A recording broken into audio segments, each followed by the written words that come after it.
Hello, everyone. Welcome to UUFN, Unitarian Universalist Fellowship of Newark. And I just want to welcome everyone here in McKinnon Hall and those of you who've signed or dialed in on Zoom. I want to first thank UUFN for giving us this beautiful space to come together in partnership with Braver Angels. My name is Joanne Johnson, and I'm one of the co-chairs for our Social Justice Committee. Unitarian Universalism is founded on a legacy of deeds, not creeds, and social justice is one of the core values through which we live. Our belief in the inherent dignity and worth of all individuals, and every one of you who showed up tonight reflect that value. So I want to thank you all for being here. A couple of quick housekeeping rules before we get started. First, if you don't know where the restrooms are, they're right behind this wall in the hallway. There are snacks here, so feel free to have some snacks. The session is being recorded, so if you do not want to appear on Zoom, in the recording, please take a seat in the back. And we will have Q&A at the end of today's presentation, so please hold your questions until then. And Zoom participants, feel free to drop your questions in the chat as we go along. With that, I will turn it over to Judy Pisano. Did I get it right? Okay. Thanks, Joanne. Good evening. What brought you here tonight? I'm guessing some combination of anger, worry, fear, helplessness around the state of things in our country right now. Or maybe you're feeling anguished because you're afraid to talk to family members who have different political views. No matter why you came, we're glad you're here. I was feeling pretty worried myself 2 years ago when a newspaper article I was reading mentioned in passing an organization called Braver Angels. Curiosity led me to look it up, and I was heartened by what I saw. I became a member of the national organization, and when my husband and I moved here to Delaware a year ago, I joined the Delaware Alliance. Since then, I have participated in many Braver Angels workshops and conversations. Founded in the aftermath of the 2016 election, Braver Angels is a nonprofit, cross-partisan organization with over 15,000 members and alliances in just about every state, all dedicated to reducing today's toxic political polarization. Braver Angels seeks not to change anyone's political views. Let me say that again to make sure you heard it. Braver Angels do not try to change anyone's political views.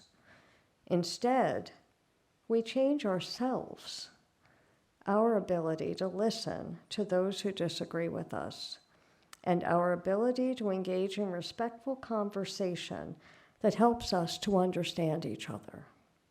From there, hopefully, usually, we find common ground.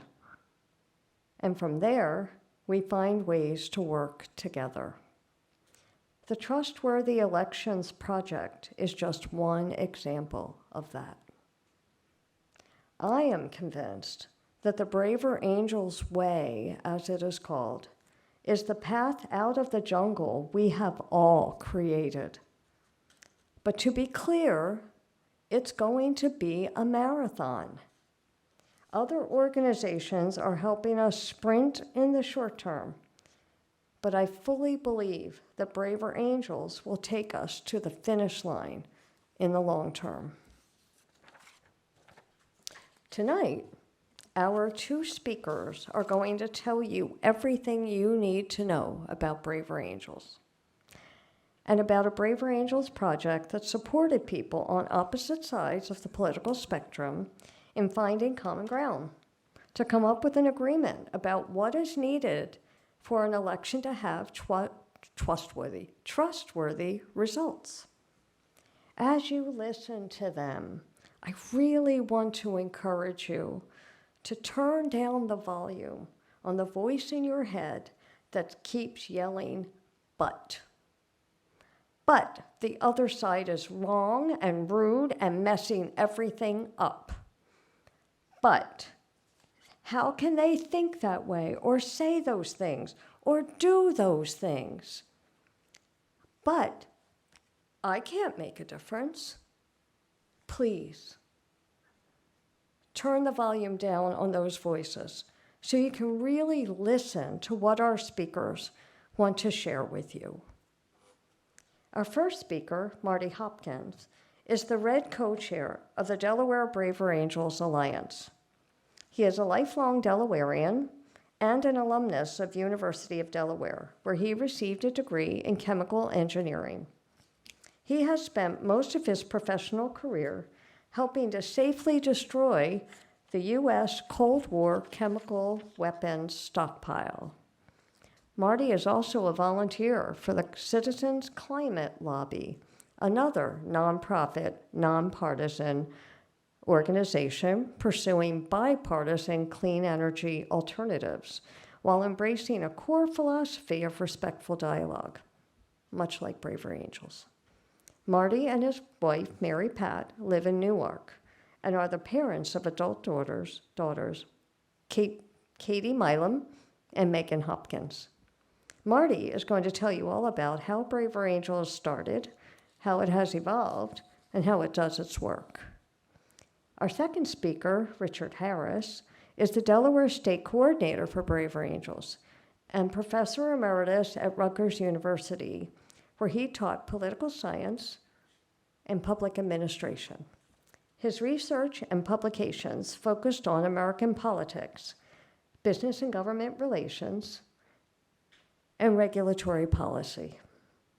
Among a variety of academic leadership positions, he founded and directed a public affairs institute and led the creation of a doctoral program in public policy and administration. Richard has been a Braver Angels member since 2018 and is a member of its Scholars Advisory Council. Richard retired to Lewis in Sussex County, where he is an avid cyclist. And I want you to know that Richard drove all the way up here tonight to be with us from Lewis. Thank you. Richard will talk about the Trustworthy Elections Project. Thank you for being here tonight. And thank you, too, for doing the very best you can to keep your heart and your mind open. I hope you leave here feeling like there is reason for hope and that you can be a part of bringing that hope to reality. And now, here is Marty Hopkins.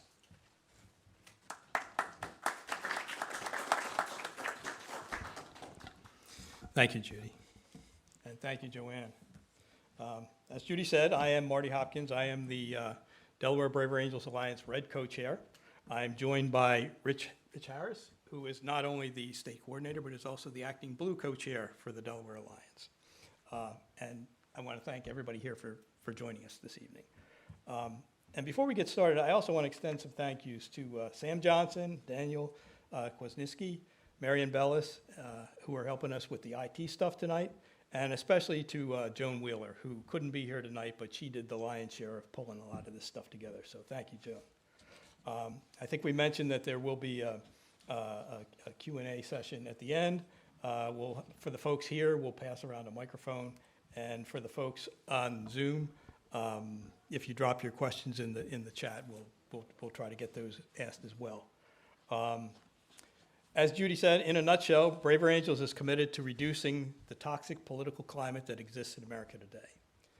I am happy to say that I have a good news story for you today about some progress that's being made. But first, I'm going to warn you that the first thing you're going to see is not that good news story. Sam, can you play the video? It is so critical that we have an open and fair election system where citizens feel confident in voting. Voter fraud is definitely an issue. I've personally worked on elections that were decided by fewer than 100 votes. So if that vote is infected by fraudulent votes, it changes the outcome of the election. Widespread voter fraud is an absolute intentional lie. It is a political tactic that for the good of democracy, we should put a stake in its heart because it's just not true. It's a fact. We should not gaslight people by saying that it isn't true. So voter fraud is typically used as a Republican attack on reducing access to the ballot. There are thousands of instances of people who are on the voter rolls who shouldn't be, whose ballots are nonetheless cast. It is a felony to illegally vote in America, and that is a huge disincentive. There's not a damn bit of evidence that anyone wants to commit a felony and go to jail to throw an election for a politician.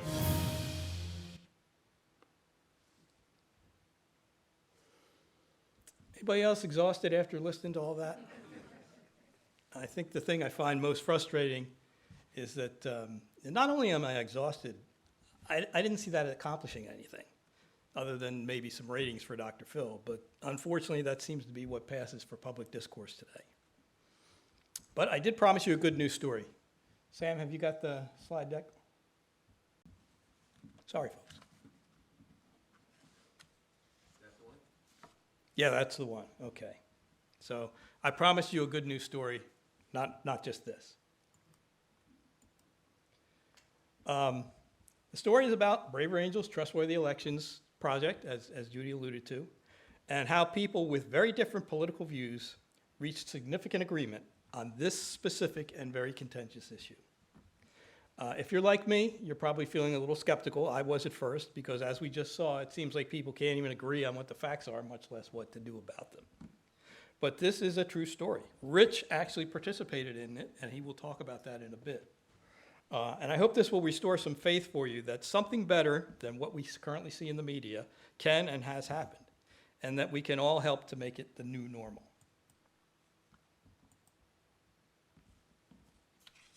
But first, a little bit about Braver Angels. Judy touched on some of this, but we are a grassroots organization, nonprofit, nonpartisan. We're dedicated to bridging America's acrimonious partisan divide. And sorry, this has been flickering a little bit, but we're doing our best to get it to you. Braver Angels was formed in the aftermath of the 2016 presidential election by a group of Democrats and Republicans who felt strongly that America was moving in the wrong direction.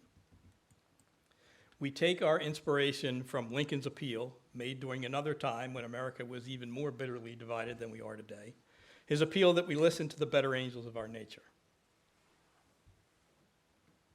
As Judy said, we do not try to change anyone's mind. We believe that only by seeing each other first can we begin to bridge the divide. Now, this can lead to some political agreements, like the Trustworthy Election Report, but that's not Braver Angels' specific objective, as we've said. Our primary goal is to simply recognize that we can disagree without hating each other. That is the first step that is required before we do anything. So, how does Braver Angels do it?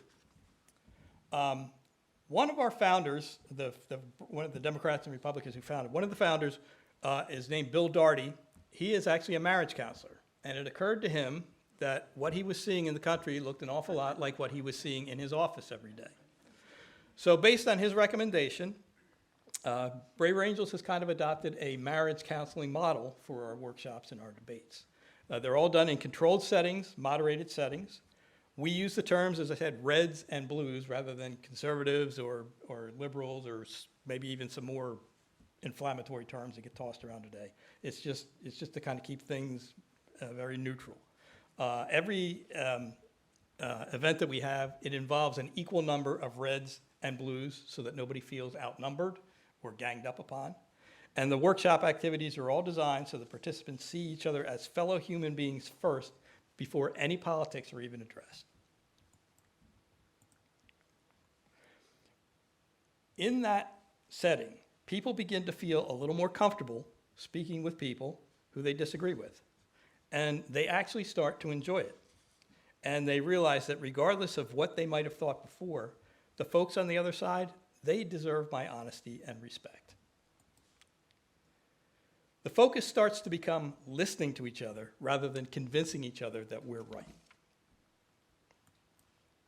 And if you ever have an opportunity to participate in one of these events, no matter how strong the disagreements are, I guarantee you that you will feel heard and appreciated by people on the other side, and you will be pleasantly surprised by something that you learn about them. I guarantee it. This is usually the part where I start to see some eyes begin to roll. People are skeptical, and I understand. I was at first too, but I have seen this work with my own eyes. I attended my first Red Blue workshop in March of 2020, about 3 or 4 days before COVID changed everything for everybody. And the first question that was asked at the workshop, and I believe if I remember correctly, Bill Daugherty, the marriage counselor, was actually the guy who came in and moderated it. The first question they asked is, what brought you all here today? And by far, the most frequent response was, I can't talk to my family anymore without it becoming a screaming match. And to me, anyway, the sense of sadness in that room was palpable. And I think those people on both sides actually started to bond over that a little bit. They had something in common. They saw each other as human beings. And by the end, people felt heard. They felt that they learned something. And they found out that they actually agreed on more than they thought was ever possible. Now, the first Braver Angels workshop took place in April of 2017, kind of in the wake of the 2016 presidential election. It happened in Ohio, and Bill Daugherty was the moderator there as well. And he said afterwards that he went into that thing scared to death because he had no idea if it was going to work or what was going to happen. It was a 2-day workshop, and I would like to show you now the last couple minutes of what happened after those 2 days. Sam, can you play that second video for us? You know, I just kind of sat here and pondered, thinking about, you know, the times that I have been one of those fire-breathing people who have contributed to the rancor and acrimony. And I'll probably, going forward, maybe handle myself just a little bit differently just because of the people I've met here and the things that we've learned together. You know, everybody put their effort and they tried hard to, you know, break away from the passion and, you know, try to listen to each other with empathy and try to find the areas of consensus. I'll go second with an apology that I want to make. Didn't realize it, but I offended someone here. Angela, I think I used a term that I grew up with, and I referred to my black friend that I grew up with as a colored person. It's just, you know, that's what I grew up with it. So I apologize to you personally for that, okay? I'm just going to take everything that I got from this and I'm taking it to the streets. I'm going to change some parts of my attitude toward things and my outspokenness, and I'm going to edit myself a little bit better. I'm very thankful to have participated in the group, and what impressed me the most was how thoughtful the opposing team, the blue team, was in their thoughts and how they got their points across. I also came to hear Peter sing. Through the weekend, there were some things that took me off guard and did kind of offend me. It's okay. But I was able, I think, to have conversations with people I never would have had conversations with before. There's not one person in here I don't think is a genuine, caring person. We're all in this together. We all want the same thing. We all want a good economy. We all want. We don't want to be racist. We hate racism. We want our children. We want our families to be safe. We all want the same thing, and it's just how to get there. The fishbowl of the cameras really had a strong emotional effect on me. Thank you. Thank you. Thank you. It's been a profound weekend. I've loved every minute of it. And change starts with one person. And I'm going to start. Amen. We're a lot more purple than we are red and blue. Some of us are more magenta, and some of us are more teal. But we have to acknowledge other people's concerns and their complaints and understand while we may not get it and we don't agree, it's legitimate to that person. And we have to at least acknowledge that. what happened was that they changed their views of each other. You know, they formed a relationship with each other of respect so that they can find some ways to work together for the common good. It's not compromising and it's not converting. It's not compromising and it's not converting. What happened was they changed their ideas about each other. So that was a little bit different than the first video we saw, right? So, that was the first workshop that Braver Angels ever held. And the one that I attended, it ended pretty much the same way. And we have had hundreds and probably, I don't know, thousands of workshops since. And in every one of them, it just seems that people feel heard, there is better understanding, and people even come away with new friends on the other side that they never thought that they would have. Now, it's important to notice that no one was saying they changed their politics. But what they did is they began to understand that there were sincere reasons for why people could disagree with them, and that maybe they hadn't seen the whole purpose, the whole picture. They formed trust that allowed conversations. And I think they enjoyed some conversations at their next Thanksgiving a little bit more than they had before. That same dynamic is what allowed the Trustworthy Elections Project to happen.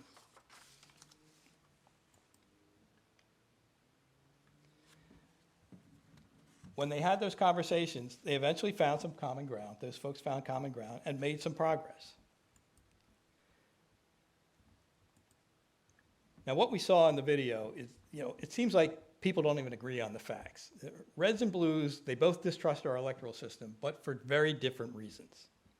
And we saw that in the video, I think.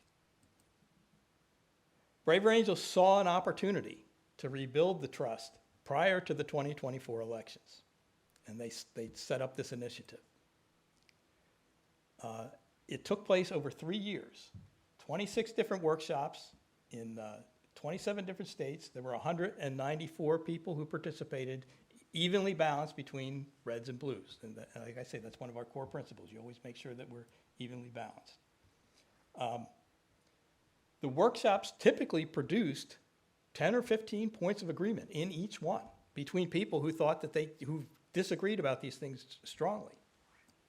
And then what happened is the overlapping areas of agreement were compiled into a final report that was then approved after some debate at a national meeting.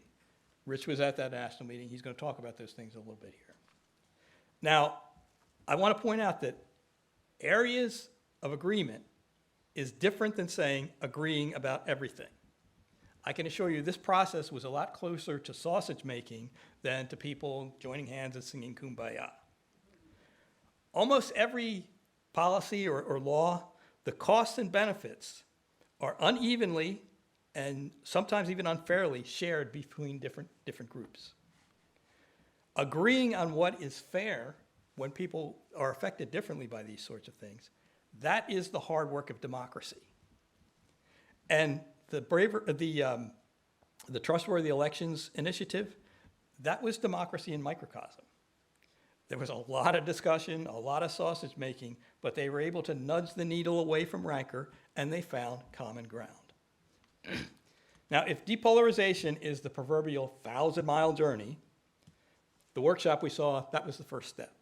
And the Trustworthy Elections Report, that was maybe a few more miles down the road. So we still have a long way to go. But I think this shows us that it is possible. But it still raises the question, why does it take so much work to do this? How did we get here? I work for a defense contractor, and I live in a university town. So I have a lot of conservative friends, and I have a lot of liberal friends, and I probably disagree with all of them about something politically. But every one of them, I can tell you, is a good person. I would not have hesitated to ask them to watch my kids when the kids were young. But the thing about it is when all these good people, and I do this too, so I want to just point fingers, but when all these good people started talking about the other side, they always seemed to start saying some really nasty things that didn't sound anything like the people that I knew. And that got me thinking, there's got to be more to this. It's got to be more than one side's right, one side's wrong about everything, one side's good, the other people are evil. There's got to be more than this. And that kind of set me on the journey to where I ended up here with Braver Angels now. But what I found is people are actually starting to do some research on what, psychological research on what's going on in these situations here. Why is it happening like this? The results, they surprised me. When I asked the question, who's responsible for all this? It is simply human nature. Regardless of any of our political views, most of us have contributed, unwittingly, but have contributed to today's political toxicity. And that is different than saying anyone's political views are wrong. Just that human nature tends to make our approach, the way we all tend to express our views, that's what creates what we saw in the first video. So why do we do this? Oops, I can never get the thing on here to, there we go. We do it because it is human nature. Today's politics reflects simple human nature. The research indicates that human beings, we are all emotional creatures whose instinct is to think tribally and in black and white terms. Emotional, tribal, black and white. Now, whether you believe in evolution or you subscribe to a divine creator, I think it still leaves the question, well, why would either impart these specific traits to human beings? And it turns out that there is a very good, very simple reason. It's just survival. For most of the time humans have been on Earth, day-to-day life involved life and death stakes. Emotional, tribal, and black and white are the traits that have helped us to survive. Emotional. Fear isn't much fun, but it has kept us alive. Tribal. I think all you have to do is look at that picture on the right to understand why we would tend to belong to some tribes. It's also why we tend to like watching Dr. Phil or Colbert or Hannity, depending on your persuasion. It's a chance to get together with our tribe and laugh at those stupid people over on the other side. And it's black and white. When our ancestors thought they saw a tiger in the bush, whether it was there or not, they ran. And I think most of our more intellectually curious ancestors probably got eaten because they were saying things like, well, no, those bushes could be rustling for any number of reasons. Okay. So that's what the research reflects. But does that sound right to you? Does that sound like who we are? Does it sound like who you are? Let's just give this like a little bit of a sniff test and see if our guts agree with what the research says. Anybody here having an emotional reaction right now? Yeah, strong emotions, and that is human nature. Fight or flight. If we feel threatened, that's what happens. Anybody uncertain about which side they belong to? No. Tribal thinking. Anybody feel like they should give the other side the benefit of the doubt right now? Black and white views. This is who we are. So in this light, polarization actually makes sense. We have come a long way since the saber-toothed tigers, but we still retain part of our caveman brain because it helped us to survive. That is slow to change. It's still in there, and it kind of drives our instincts. Not necessarily all our thoughts, but our instincts. So it is, I think, almost inevitable that we would have arrived at this point today.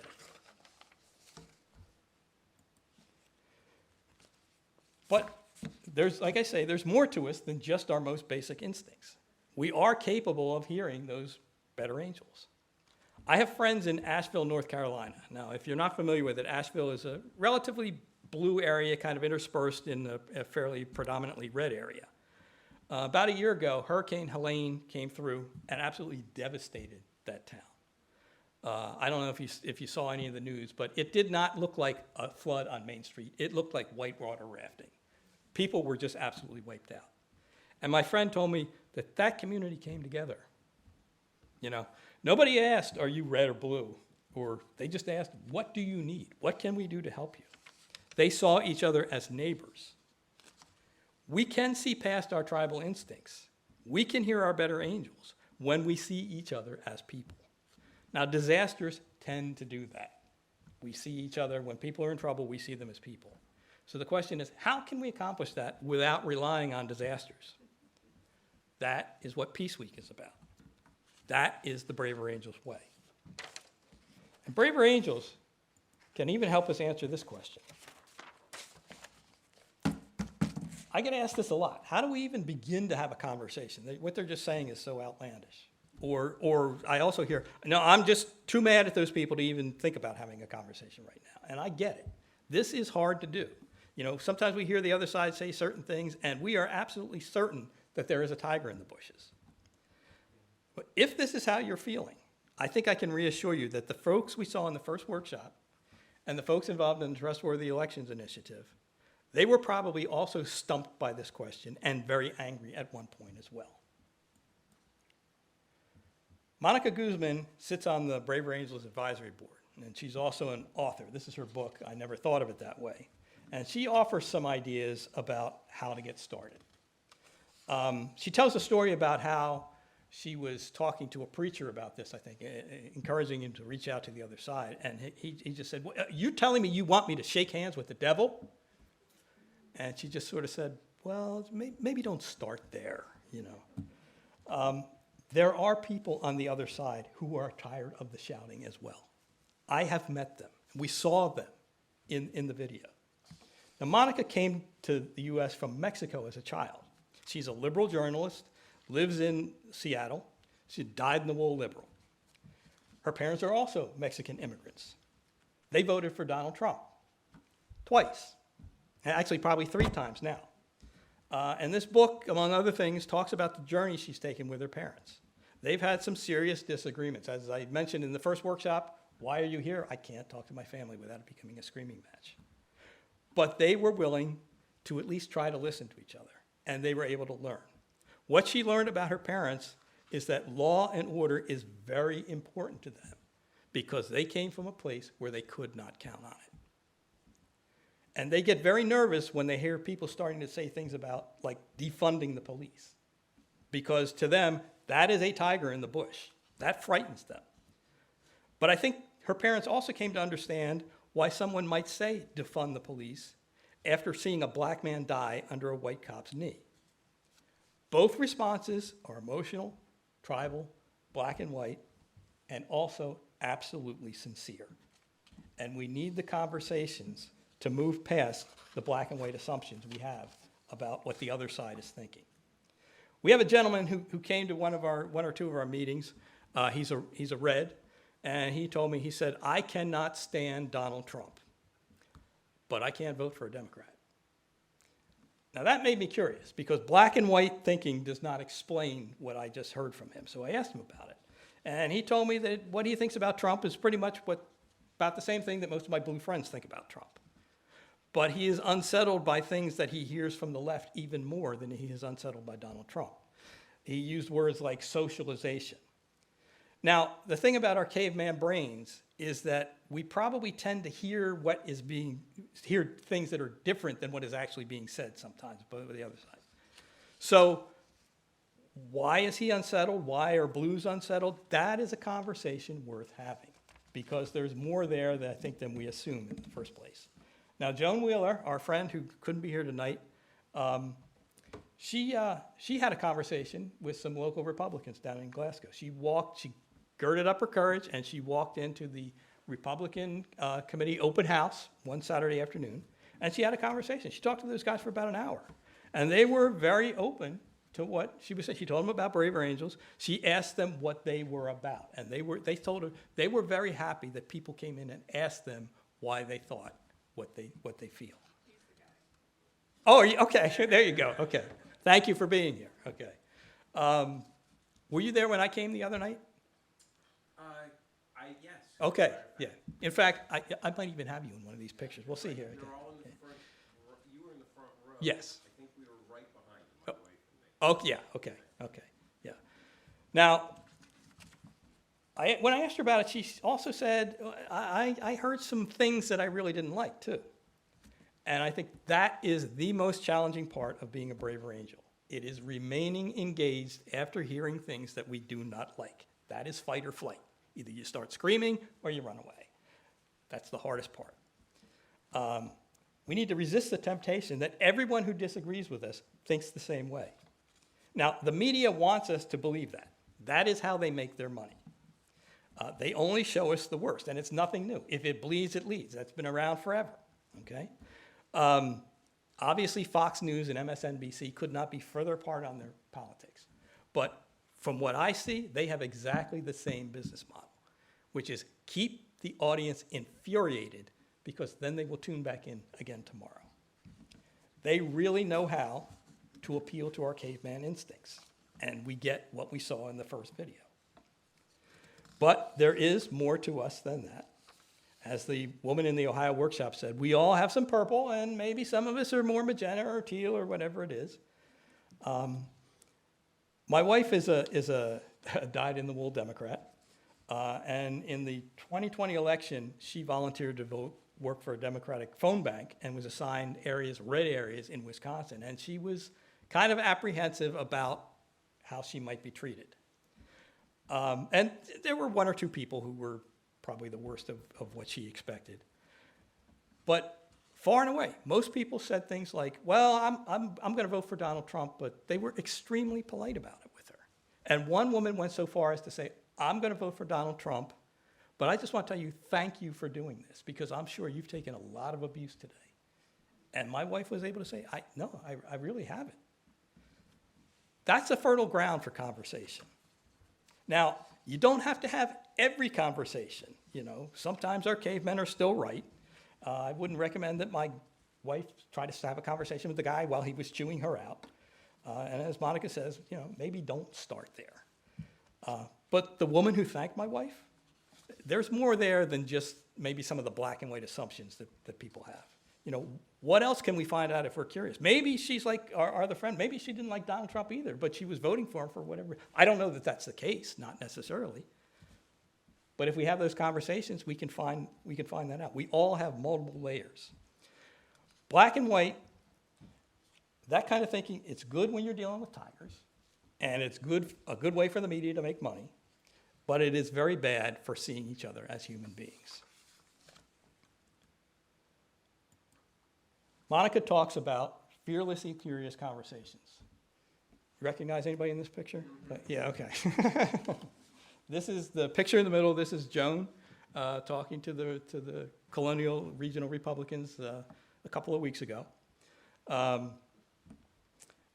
If we can remember that individual people they're not all the same. They don't all think the same way. And if we can stay engaged after hearing things that we don't like, conversations can start.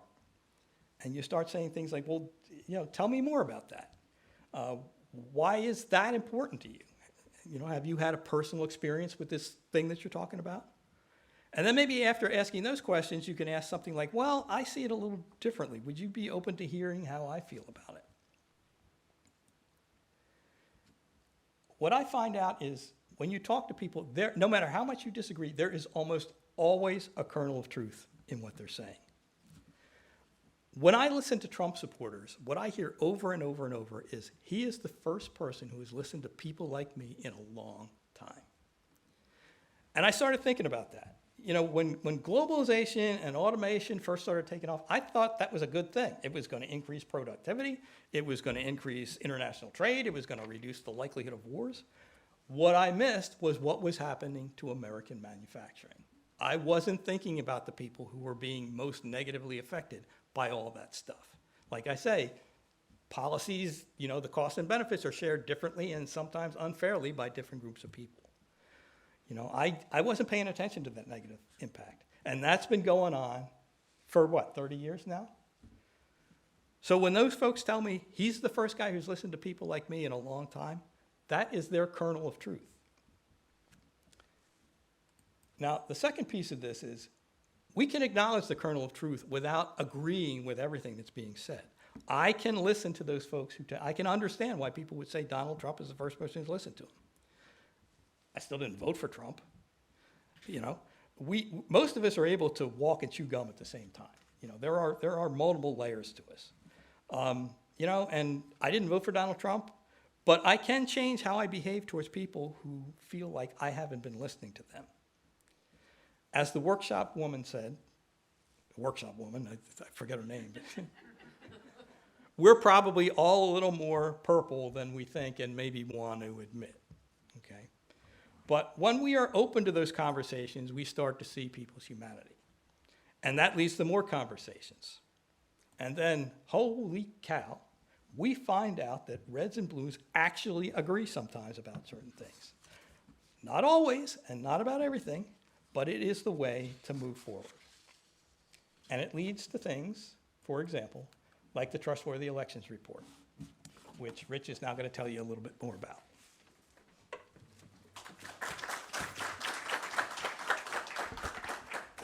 I'm monitoring your applause to see if it's equal when I sit down.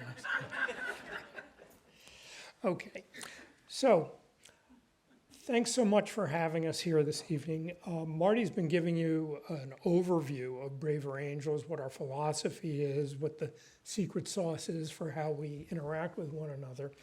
What I'd like to do now is kind of take you inside, show you how the sausage is actually made, and what Braver Angels Common Ground Workshop looks like, which is a slightly different animal than the workshop Marty showed you. What Marty showed you in the beginning was what's called a red-blue workshop, where reds and blues get together and try and build some mutual understanding and respect.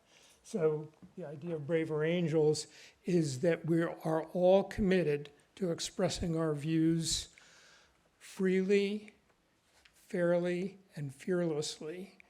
And we're also committed to listening and according to folks we listen to dignity and respect. So that's sort of the model. The footnote there is that Braver Angels is, I guess, what my social science colleagues would call a biased sample, because the reds and blues that come to Braver Angels are committed to seeing that there's a problem and they want to fix it. And so if you think of the American electorate as kind of a bell-shaped curve, the tails of the curve are not prime Braver Angels material, although hopefully we can reach them someday. But the first little back and forth between Harmeet Dillon and I forget the name of the Democrat strategist, they're in the tails of the curve. And as Marty was suggesting, the media, and especially social media, tend to be in the tails of the curve as well. If anyone's interested, there's a wonderful book by a journalist by the name of Matt Taibbi. The book he wrote in 2020 was called Hate, Inc. It's easy to remember, but it actually drills into what happened to media in this country. The cover of the book is a nasty picture of Sean Hannity juxtaposed with a nasty picture of, oh gosh, I'm blanking on, who's the most famous or highest, Rachel, yep, Rachel Maddow, yep. Actually, Matt used to appear regular on Rachel Maddow's show, and they had a sort of falling out. That's another story, but the book does a great job. Anyway, trustworthy elections. So elections, I think we can all agree, are the foundation of legitimacy in a democratic republic. Not in a democracy, in a democratic republic. That is to say, a representative democracy. And so the whole idea of legitimacy or trust in our system is rooted in what my political scientist friends call popular sovereignty, but what we all call consent of the governed. That's what makes everything acceptable. And it's important to know also that legitimacy doesn't mean legal. It doesn't mean following a procedure, although those are often necessary conditions. Legitimacy is a social psychological concept. You have to believe that not only a process but an outcome is right.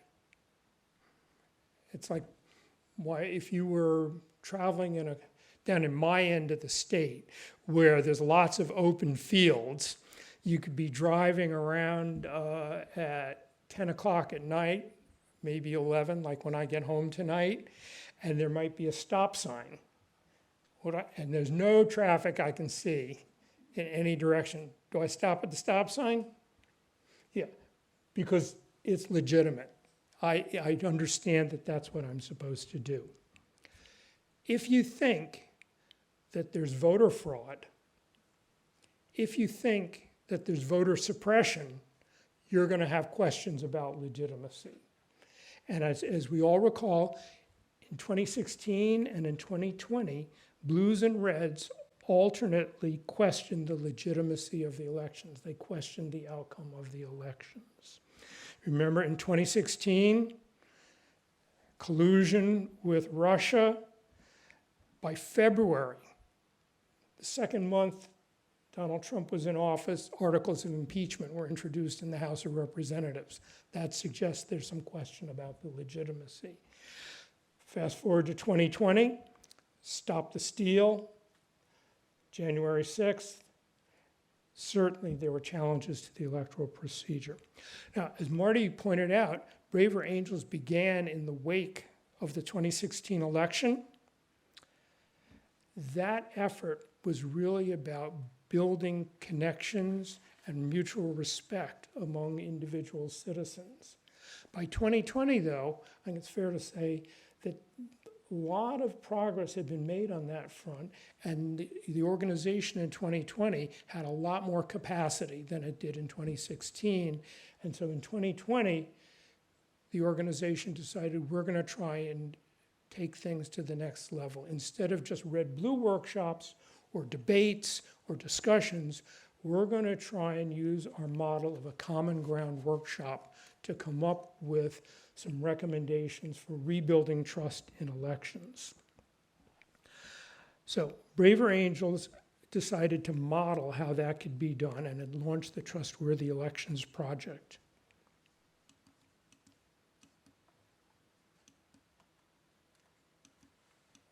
Why is this not?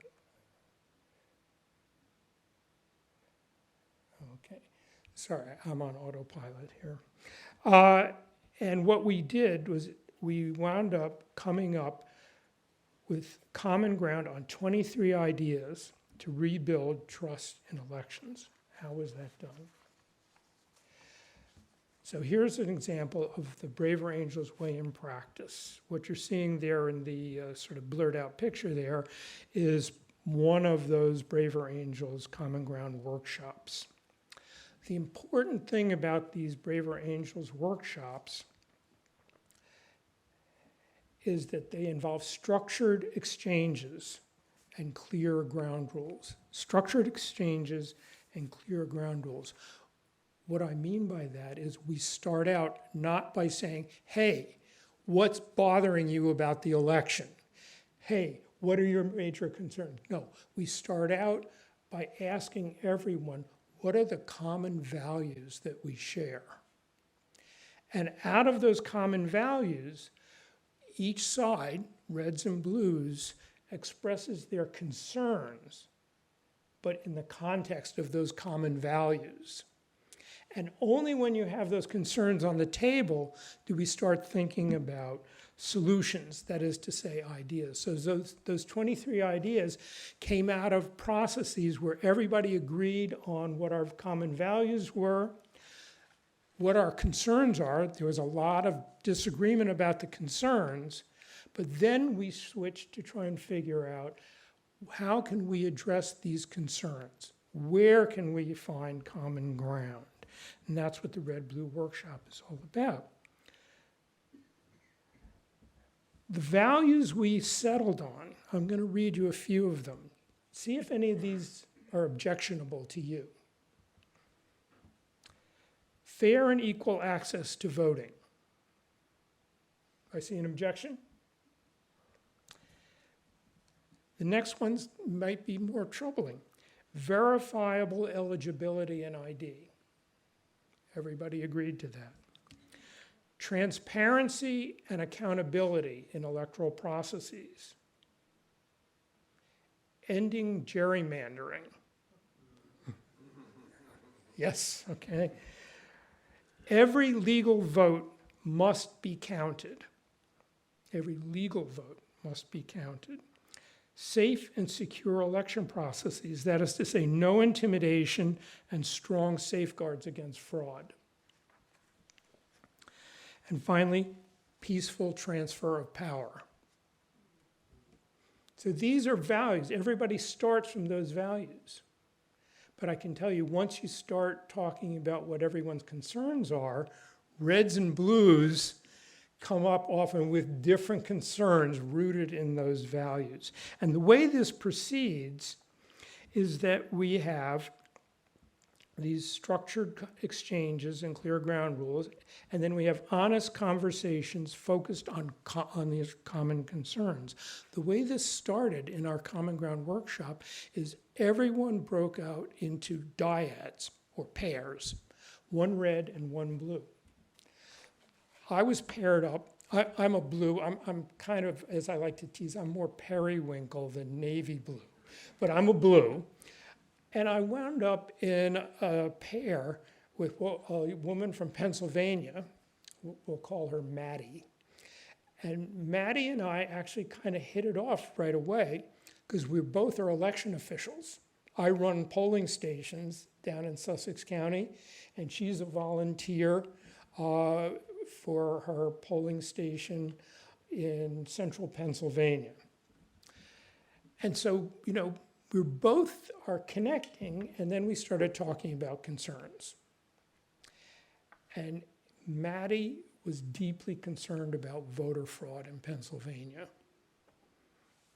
And, you know, that taps into the values. You need transparency and accountability, and every legal vote should count. When I read that, I'm focusing on every vote, and Maddie was focusing on every legal vote. And so I said, well, what are you concerned about? And what she said was, it shouldn't take weeks to count votes. Too much time for shenanigans. And she said, when I went to bed, Republicans were in the lead by a significant amount.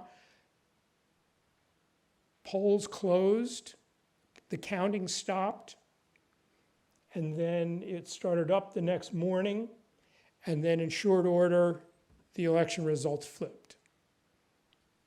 I said, well, Maddie, you know, there were court cases where this was tried and challenged, and she said, I hear you, but they were all, you know, decided not on the merits, they were decided on questions of standing. I went, whoa. I'm a political scientist. This woman knows what standing is. But the point, and she and I disagreed, but she had a real concern there.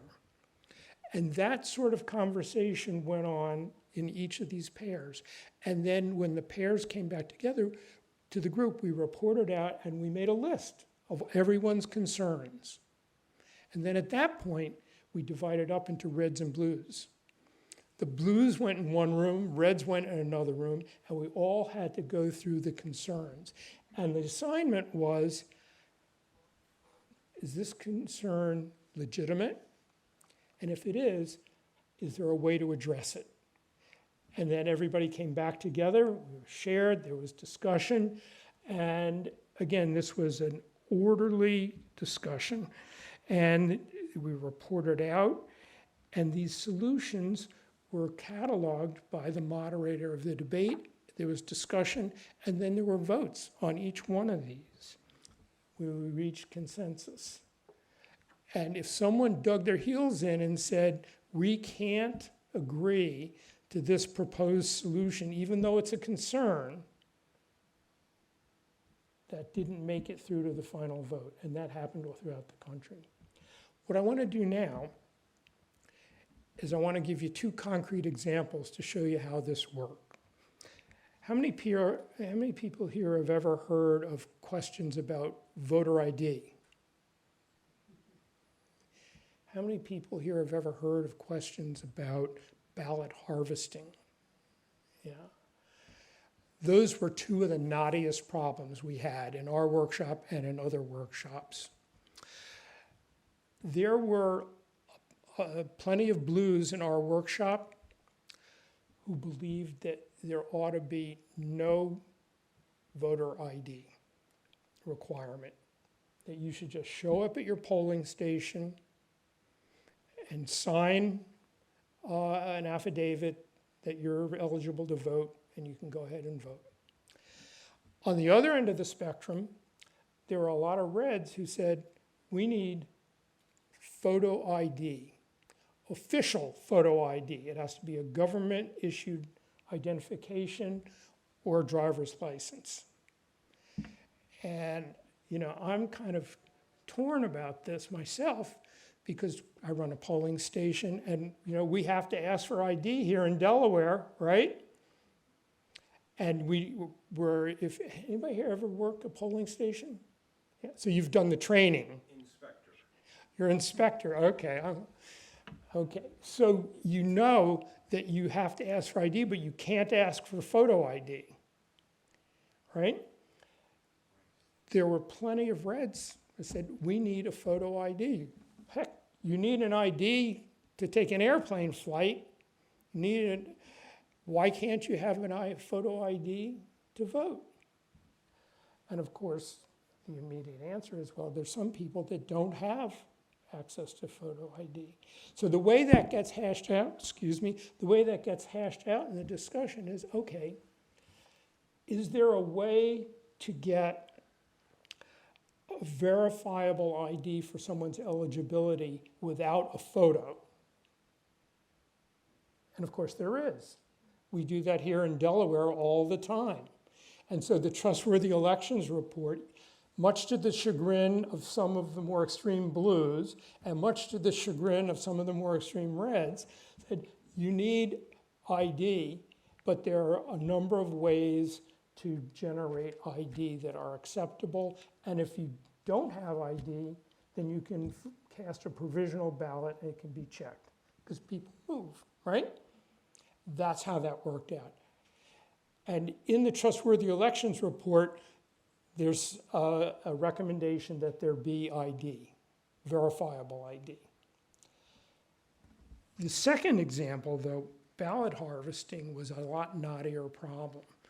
So ballot harvesting, for those of you that don't know, is a situation in which third parties, and they could be partisan, show up at, for example, a senior citizen's residence or a nursing home or a church, and they collect ballots that have been mailed to people, or they deliver them and they get people to fill them out, and they take them and they can deliver them to a polling station, or in some states you could even just drop them in a mailbox, or a drop box. Here in Delaware there were drop boxes, but they're located by the polling stations. There are other states where there were drop boxes just anywhere that was convenient. It doesn't take much thought to figure out that some people might have questions about that. So the red position was that ballot harvesting should be illegal. There should be no ballot harvesting. And again, the extreme blue position was everybody should be able to participate in collecting ballots and delivering them to the polling stations.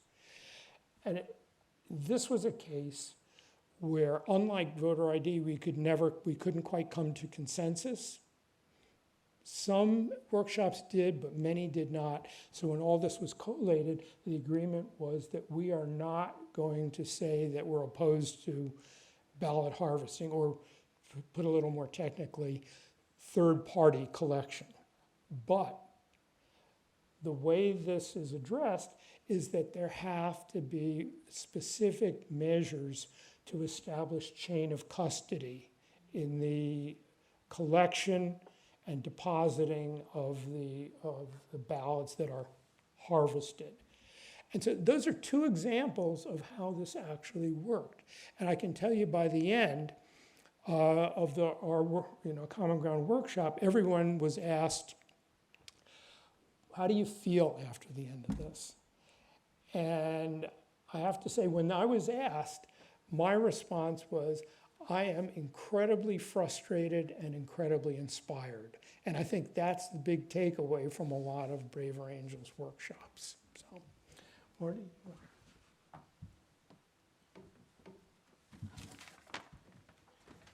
Thanks, Rich. What did you say? Incredibly frustrated and incredibly inspired. Exactly. The hard work of democracy. So, we have a choice. We can do more of this, or we could try some of this. One of these ways comes very easy to us. We are very good at it. We have been practicing it since we have been living in caves. The other way takes quite a bit more effort. But the other way can happen, even if it is not our first instinct. We saw that in the first workshop. It is what Peace Week is about. The common ground is there. And in calmer moments, I think even my emotional caveman sort of knows, yeah, that feels right. Now, we've said before, Braver Angels doesn't seek to change anybody's politics, just change how we feel about people. But here is the thing.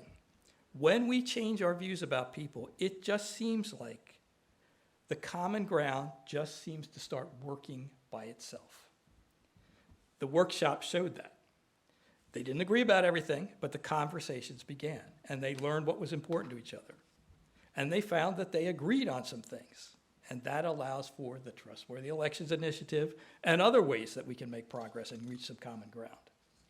So if you believe that your political views can benefit America, whichever side you are on, America realizes those benefits faster when we seek common ground. The anger is not working. If we just continue to yell, I think we've all heard what the definition of insanity is. Maybe we should call it the definition of futility. But if you want change, here's a hard truth.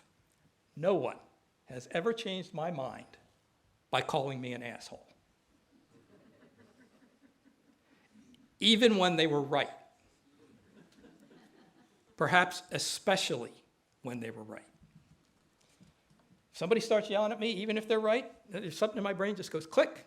I don't hear another word they say. And I would bet the mortgage that something similar happens to most of you. Most people on both sides that I've met have good ideas. The most effective way to get people to listen to your ideas is to first listen to what is important to them. Someone approaches me respectfully with an idea that I don't like, well, okay, I don't necessarily agree, but you seem like a decent, reasonable person. Let's talk about things. Seek common ground. It will not be perfect. Some folks will not be open to it, at least not at first, because we're all still part caveman from time to time. But it will be less futile. The folks in that workshop, the Trustworthy Elections participants, the red woman from Wisconsin who thanked my wife for working a blue phone bank, those folks are out there. I have met them. Please seek them out instead of just calling out the worst of what you hear in the media. Not everyone you disagree with thinks the same way. Seek common ground. Now, this can feel pretty daunting, I know, but Braver Angels can offer some help. And we have a Braver Angels Alliance here in Delaware. We formed it back in just a little more than a year ago, back in August of 2024. And because we have members throughout the states, we typically have just been having Zoom meetings on the second Tuesday of each month. And so far, it has primarily been a discussion group because folks have had to the things I've been talking about here, a lot of this can be counterintuitive. And folks have kind of had to talk through that. And, you want me to shake hands with the devil? Well, okay, let's not start there. People had to kind of talk through that. But we are starting to get our legs under us, and we're looking to begin holding our own events, like the Red Blue Workshop that we saw here. In fact, today is the first time our group is actually reaching outside of our alliance to meet with people. I should say the second time. Judy and I came and talked to you guys, 2 weeks ago? Joan, excuse me. Now, the national organization has some online events, braverangels.org, and we will have a QR code up here. If you have your phone at the end, you can just take a picture, and it will take you there. And there are a lot of online workshops and debates and trainings and things where you can learn more about this. braverangels.org. Couldn't be easier. And following up on the Trustworthy Elections Initiative, Braver Angels is now pursuing something similar on immigration. It's called the Citizens Commission on Immigration. I kind of expect, we're just kind of getting into it, but I kind of expect to see some similar results where folks will not agree about everything, but they will agree about enough to make progress because they will listen to each other. And if you're interested in becoming involved in something like that, we can get you some info and get you tied into that. Now, having said all that, I just want to acknowledge, during these kind of angry times, the common ground, seeking common ground like I'm talking about, it is a heavy lift. I know that. This stuff is hard. It goes against our human nature. I'm up here on my soapbox, and I assure you that to this day, I still catch myself yelling at people to stop yelling at people, you know? I'm an emotional creature, and my black and white caveman still thinks that he sees tigers in the bushes. So when it happens, I get back up on the horse. And if you try some of this stuff, and if you fall short, change that, you will fall short, please don't give up. This is going to happen one conversation at a time. And try to remember that the folks on the other side, they're struggling to resist their cavemen too. Like we've said, that is the hardest part of Braver Angels, is hearing things that you don't like and choosing to remain engaged anyway. Turning the other cheek is probably most important when we least want to do it. Our Braver Angels really want to turn the other cheek, but man, our cavemen hate it. They want what we saw in that first video. So it takes courage to keep to the high road when our caveman is screaming at us that there's a tiger in the bushes. This is hard. It requires determination and guts to resist taking the bait and to keep offering the olive branch. But we chose to put a man on the moon, not because it was easy, but because it was hard. We're Americans. We have been here before. We have answered the call. And we can do it again. And we need to do it again. Because frankly, I have to share another hard truth.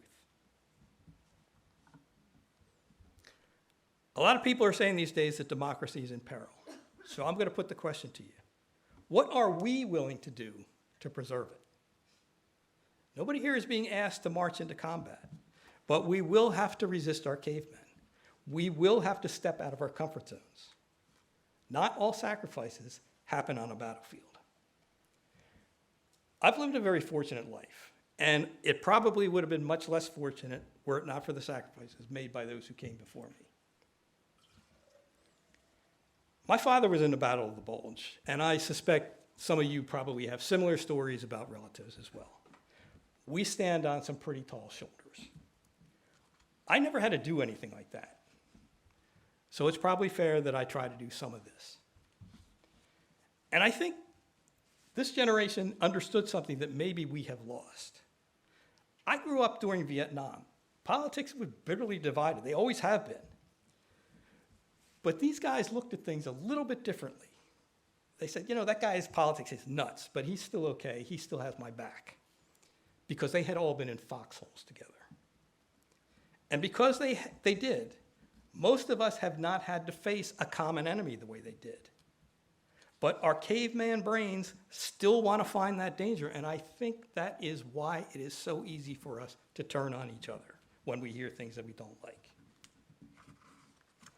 It is human nature. The greatest generation saved democracy for us.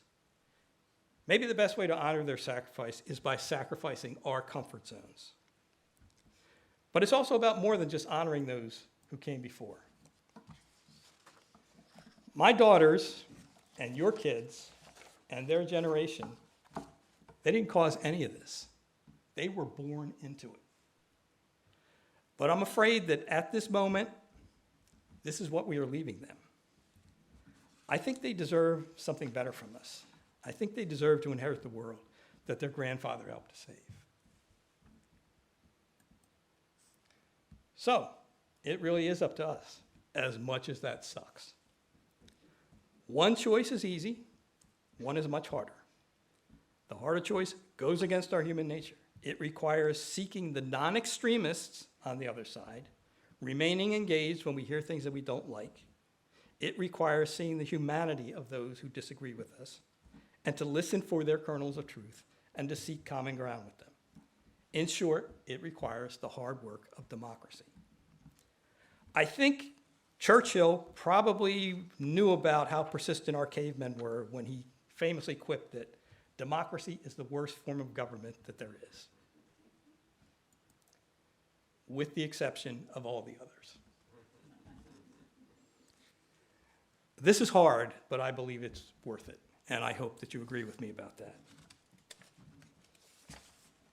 Senator Tom Carper retired about a year ago, and he says something that has really resonated with me. The two most important days of your life, the day you're born and the day you realize why you were born. Now, whether you agree or disagree with his politics, I think we probably all understand that we're part of something bigger than just ourselves. Some of you may remember the movie A League of Their Own about the women's professional baseball team during the Second World War. And Gina Davis was the star catcher, and Tom Hanks was her manager. And towards the end of the movie, she told him she was going to leave the team. And when he tried to talk her out of it, she said, "It just got too hard." And Tom Hanks said, "It's supposed to be hard. That's what makes it great." We have an opportunity to do something great for those who come after us. I'm 65 years old. I never saw this moment coming, but it is here. And the thing about great things is that they are never easy, and also they are rarely perfect. The founders understood that. That's why they spoke of a more perfect union. Sometimes our cavemen like to convince us that we should make perfect the enemy of good. But it's by doing good that we move the needle ever closer to that more perfect union. That journey always will continue, and it's up to us to pass that torch from those who came before us to those who will come after.